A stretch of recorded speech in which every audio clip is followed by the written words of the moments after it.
For 10 years, the gory Trojan War raged on, south of our land, killing many Trojan and Achaean heroes.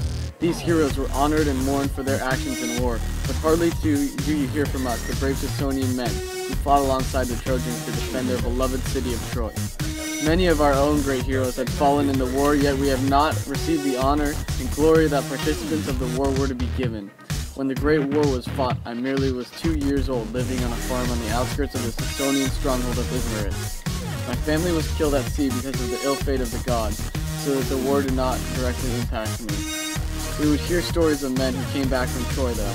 I was 12 at the time. Our soldiers were returning from battle and were steadily working on my family's farm. We had a modest living, but were comfortable due to the fact that I served at local shops as well. I do not remember much about what happened before the Achaeans invaded Ismaris. The memory that burned into my mind was the fear I had seeing those ships pull up on the shore. I quickly ran home from our plot of land and warned my mother of the impending invaders. Though my mother was saved from the sacking of our city, terror got the better of me, and I was not able to warn the rest of Ismaris and the Achaeans. I watched in horror as, on top of a neighboring hill, as these soldiers plundered the city. Men who bravely retaliated were killed like dogs. Women were stolen against their will, and our treasures were taken and brought back to the ships.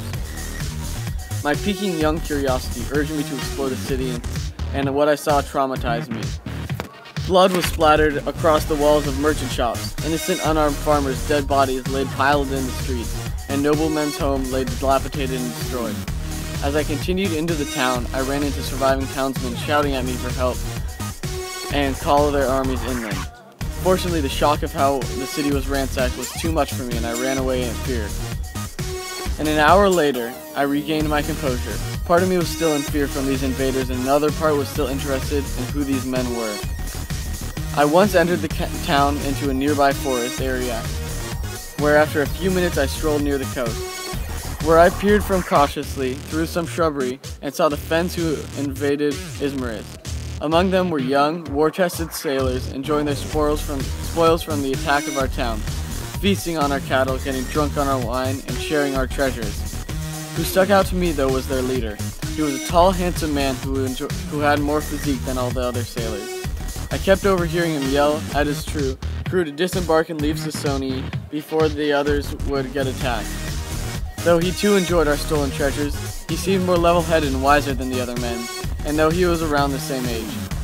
While the rest of the sailors lay drunk enjoying their spoils, this leader remained fixated on the survival and safety.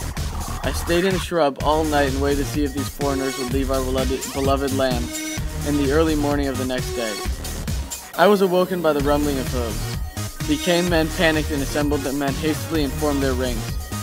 What I remember most about the battle was the eerie silence before the armies clashed, and how the mystical fog only added to this. As the armies charged at one another, their blood was immediately shed.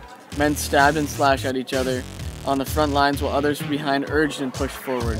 Their leader, who I saw before, was even more impressive in battle, hurtling spears farther than any man I've ever seen. He kept self-control during the combat and helped his troops hold our reinforcement back. Shields and swords clashed throughout the morning, and through this time my heart raced, for I was petrified in the midst of combat. The Ciconian forces finally broke through the weathered and beaten down Achaean lines and were finally driven back to their ships.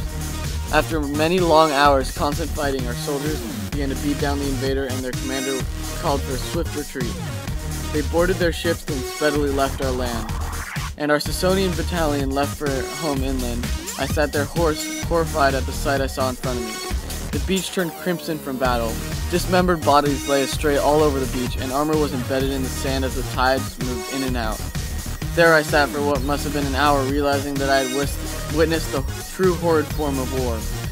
Though these men and their bright leader had left Ismaris, their disdainful actions remained in my memory for the rest of my life.